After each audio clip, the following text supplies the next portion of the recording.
Fala pessoal, hoje nós vamos tratar aqui sobre alguns aspectos dentro do cristianismo que envolvem a religiosidade, né? E alguns aspectos que envolvem doutrinas, tá bom? A gente vai entender um pouquinho sobre sobre esses dois aspectos e entender como diferenciar cada um deles através do estudo de caso e de referências bíblicas que comprovam as minhas teses, ok?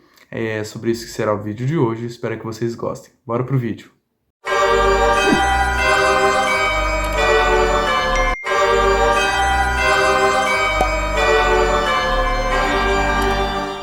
Fala, caríssimos irmãos e irmãs. Hoje eu tô aqui para trazer um videozinho para vocês que fala sobre religiosidade e sobre Bíblia, realmente, tá bom? Eu achei esse vídeo no Instagram e eu achei muito interessante para trazer para vocês, porque eu tive uma interpretação deveras diferente do que o apresentador quis tratar, quis trazer a respeito, e eu queria compartilhar isso com vocês. Presta atenção no vídeo que eu vou passar para vocês agora. O religioso diz: beber é pecado, mas a Bíblia condena a embriaguez, não o ato de beber. Tá, sim, ele realmente está certo em dizer que a Bíblia condena, né, a embriaguez e não literalmente o ato de beber, só que a gente tem que entender uma coisa. Na palavra de Deus também está escrito que nem tudo é lícito, que tudo é lícito, mas nem tudo me convém, tá bom? Justamente pelo fato de que, se você observa as Sagradas Escrituras, o álcool, né, a bebida alcoólica, ela é descrita como algo que tira a gente dos trilhos, né? Algo que é usado para poder fugir da realidade, mas ela também é considerado algo que nos afasta do Criador de certa forma, porque quando nós estamos embriagados, nós nos tornamos incapazes de discernir o que é certo e o que é errado. A referência que ele usa aqui para poder tentar defender esse tipo de coisa se encontra em Efésios 5,18, que diz: "E não vos embriagueis com vinho, em que há dissolução." Em algumas versões vai falar contenda, mas enchei-vos do Espírito. O interessante é que ele usa uma referência para defender a sua posição em relação à prática, ou melhor, ao uso de bebidas alcoólicas, que é contradizente com o que ele afirma, né? Levando em conta que Efésios 18 está dizendo: não vos embriagueis. Está dizendo para não se embriagar. E no versículo seguinte ele explica o motivo. Porque nele há contenda, porque nele há dissolução. Então, quando nós nos embriagamos, as pessoas se embriagam, elas acabam perdendo uma certa noção do que é certo e o que é errado, né, do perigo, né, e acabam ali cometendo erros fatais, né, causando contenda, causando brigas. E eu, sinceramente, eu nunca vi ninguém que se embebedou e nunca deu problema. Que nunca deu problema, nunca brigou, nunca aconteceu nada de errado. Pelo contrário, as pessoas de exemplo que eu tenho que fazem uso de bebidas alcoólicas geralmente causam sim problemas, geralmente são frustradas consigo mesma. Então, a bebida alcoólica só causa desgaste do corpo e da mente. Levando em conta que a bebida alcoólica também destrói o templo do Espírito Santo, né? Já que é uma causadora de muitas doenças. E no final do versículo diz: "mais enchei-vos do Espírito." Então, o crente, o servo de Deus, não precisa de bebida alcoólica para suportar as adversidades. Ele precisa do Espírito Santo de Deus que o ajuda.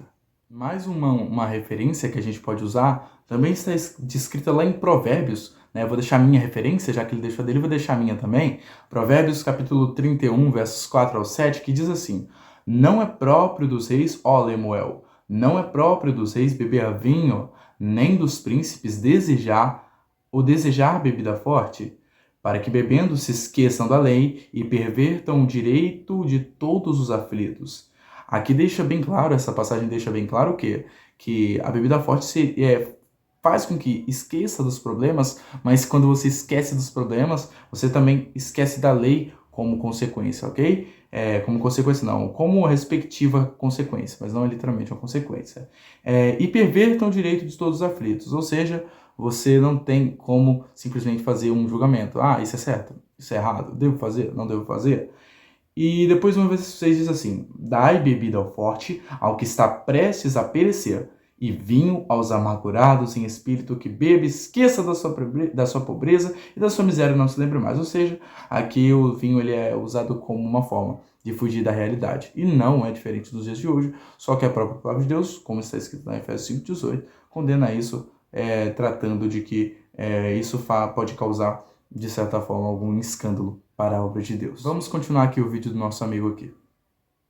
O religioso diz, tatuagem é pecado, você vai pro inferno, hein? Mas em Levíticos 19:28 fala sobre marcas ligadas a rituais pagãos. Então, né, primeira coisa, não concordo, tá bom? Eu acho que sim, a Bíblia tem condenação para tatuagem, tanto que a referência, eu acho que ele foi meio contraditório também, né? Porque, olha só, primeira coisa, a gente tem que entender o contexto por trás da situação. Lá no livro de Levíticos, no capítulo 19:28, que foi a referência que o irmão usou, está escrito assim: não façam cortes no corpo por causa dos mortos, nem tatuagens em vocês mesmos, eu sou o Senhor. Em uma versão um pouco diferente das Sagradas Escrituras, você pode também ver escrito da seguinte forma: pelos mortos não darei golpes na vossa carne, nem fareis marca alguma sobre vós. Eu sou o Senhor. Quando a gente analisa o contexto dessa situação, nós percebemos que Israel não fazia tatuagens nem marcas sobre a pele, por dois motivos. Primeiro, porque Deus ordenava que eles não fizessem por causa dos mortos. E se não fosse pelos mortos, o que Deus ordenava? Que eles não fizessem também. Mas por que, Júlio César? Então vamos lá. A tatuagem ela era considerada meio que um erro, um equívoco, porque os povos que viviam ao redor do povo de Israel, eles usavam essas tatuagens como marcas de sua cultura, marcas de rituais satânicos. E isso era um quesito cultural que influenciava a visão que as outras nações tinham a respeito deles. Ou seja, se vocês utilizam tatuagens, se vocês utilizam marcas na pele, a gente tem por consequência ou por conseguinte pensar que vocês adoram a diversos deuses ou adoram ao deus Amon, Moloque ou etc. Então, os israelitas não faziam essa marca justamente para não se assemelhar à cultura dos povos vizinhos que adoravam a deuses pagãos. Trazendo isso para uma sociedade mais contemporânea e para o momento que nós vivemos hoje, eu considero que o uso de tatuagens seja anulado. Por quê? Por quê, Júlio César? Justamente pelo mesmo motivo que os hebreus não podiam fazer. Primeira coisa, a gente está vivendo numa sociedade onde a tatuagem virou símbolo para muitas pessoas, talvez de ostentação, de estética, de aparência ou coisa do tipo. Tanto que as principais classes sociais que usam, as classes sociais, os grupos dentro da sociedade que usam esse tipo de coisa, são frequentemente mencionados como pessoas imorais. Júlio César me deu um exemplo claro disso. Os funkeiros, que são comumente usuários de tatuagens, porque por algum motivo eles adotaram esse tipo de cultura.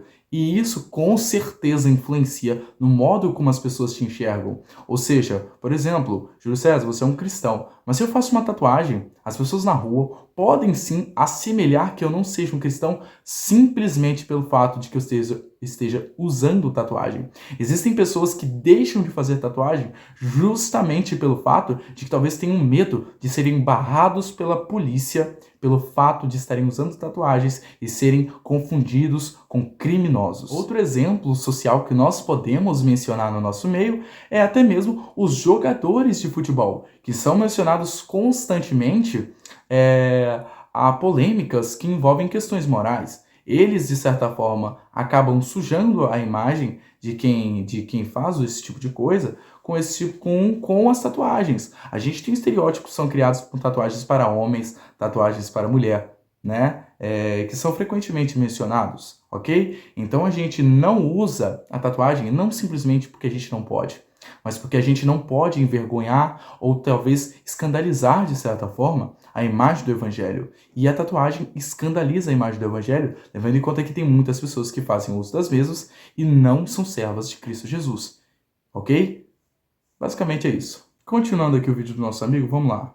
O religioso fala, no caminho de Deus não pode fazer nada, tudo é pecado. Mas a Bíblia fala, tudo me é lícito, mas nem tudo me convém. A questão é o propósito, não a lista. Nossa, cara, esse vídeo aqui tá me causando um desconforto, porque eu odeio quando isso acontece. Mas algumas pessoas, quando fazem um devido raciocínio, acabam acertando em até um certo ponto e depois elas desandam. Tanto que na primeira parte, eu até conseguia concordar com ele quando, por exemplo, ele diz aqui, né? O religioso diz que tudo é pecado, mas a palavra diz tudo é lícito, mas nem tudo me convém. Até esse ponto ele estava totalmente correto. Existem pessoas que realmente demonizam a religião, demonizam costumes que a gente tem dentro do cristianismo. Isso realmente afeta a forma como os outros nos enxergam, afeta a forma como os outros entendem o evangelho e faz com que alguns tenham até mesmo ódio da gente pelo fato de tratarmos alguns preceitos como regras universais. Só que depois ele diz assim que o que importa não é a lista, mas sim o propósito. Só que a gente tem uma contradição, porque como eu mencionei anteriormente, as tatuagens são um pecado justamente pelo fato de estarem associadas com grupos da sociedade que são constantemente relacionados a pecados que para nós são abomináveis. Então, quando, por exemplo, a gente faz, eu vi o braço desse irmão e ele tem uma tatuagem de um leão, e provavelmente para ele deve simbolizar o leão da tribo de Judá.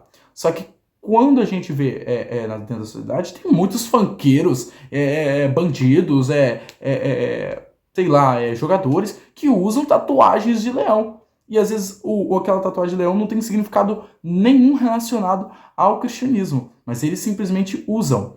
E dentro, por exemplo, a gente põe um cristão usando esse tipo de coisa, não tem simbolismo nenhum. Não tem simbolismo nenhum. Sabe o que tem que estar marcado em você, meu irmão? É o seu coração. Não é a sua pele, mas o seu coração que tem que estar marcado.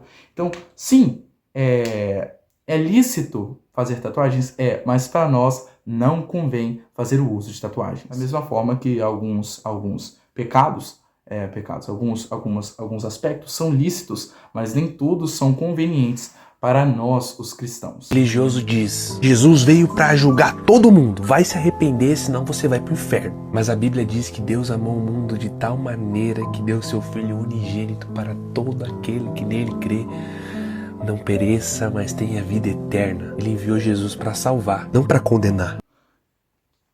Concordo em partes, tá bom? Primeira coisa, a primeira frase que ele falou faz muito sentido e é verídica, né? Jesus veio para salvar aquele que se havia perdido, né? Como a palavra de Deus diz, se eu puder, eu vou deixar até no card para vocês. Cristo veio para salvar aquele que se havia perdido. E não veio para condenar, ok? Pelo menos não por enquanto. Só que depois ele diz que se você não se arrepender, você vai para o inferno. Então, cara, sinto muito te informar, mas você tá certo. Se você não se arrepender, o seu destino já está pré-definido. Você vai para o inferno. Mas Júlio César, você não tem o poder de julgar. E realmente não tem o poder de julgar. E nem Jesus julgou. Nem Jesus Cristo julgou. Mas lá em Mateus, no capítulo 7, verso 24, está escrito assim: não julgueis segundo a aparência, mas segundo a reta justiça. Então, quando eu falo, se você não seguir os preceitos bíblicos, se você não segue a Bíblia, você vai para o inferno, eu não estou te julgando. Eu estou afirmando o óbvio. Se você não quer obedecer a Cristo, você está obedecendo a Satanás. E quem tem parte com Satanás, não tem parte com Cristo. Portanto, quem não tem parte com Cristo, não tem direito ao reino de Deus. Então, se você não obedece o que é descrito nas Sagradas Escrituras, você vai sim para o inferno. Sinto muito te informar. Da mesma forma que se você não observar os preceitos divinos descritos nas Sagradas Escrituras, você vai para o inferno. Se eu não observar, eu também vou queimar na chapa quente. Se eu não observar, eu também vou para o inferno. Isso não é algo que diz a cor, que diz a gênero, que diz a etnia. Não, é para todos, independentemente. Que deu seu Filho unigênito para todo aquele que nele crê não pereça, mas tenha vida eterna. Ele enviou Jesus para salvar, não para condenar. Sim, realmente, ele enviou Jesus para salvar e não para condenar. Só que Jesus ainda vai vir para condenar, tá bom? E é para condenar, não é para julgar. Porque ele mesmo disse que ele não julga, porque já tem quem vos julgue, que é as Sagradas Escrituras, que é a palavra de Deus. Então ele não vai julgar, ele vai condenar apenas. Ele vai falar, você vai para o inferno. Simples assim. O religioso fala: tá com raiva? Isso é pecado. Mas a Bíblia fala: irai-vos, mas não pequeis. O problema não é sentir, é o que você faz com isso. Olha só, então, eu acho que quem está me assistindo nesse exato momento tem uma consciência lógica de que ter raiva e pecar e irar-se não são a mesma coisa, tá bom? Irar tem a ver com um sentimento momentâneo em que você se exalta ali, você se sente ofendido e talvez você age de forma indeterminada. Agora, ter raiva é um sentimento que você alimenta, que você cultiva em seu coração e que pode te levar, sim, à ruína, que pode te levar sim ao inferno. Basicamente é isso. Muita coisa foi dita em nome de Deus, mas nem tudo Deus disse. Leia a Bíblia e conheça Jesus de verdade. E realmente, tá certo. Muita coisa foi dita em nome de Deus, muita coisa é dita em nome de Deus. E nós temos que a todo momento avaliar as Sagradas Escrituras para não cair em falsos ensinamentos e cometer erros fatais dentro das Sagradas Escrituras, dentro do nosso entendimento humano e desfavorável quanto à nossa natureza. Eu agradeço a você que assistiu até aqui. Se você teve paciência para compreender e entender tudo isso, Deus abençoe sua vida e continue te abençoando constantemente, tá bom? Se você assistiu até aqui, deixe seu like, se inscreva. Obrigado pela sua presença desde já. Deus abençoe. Tchau.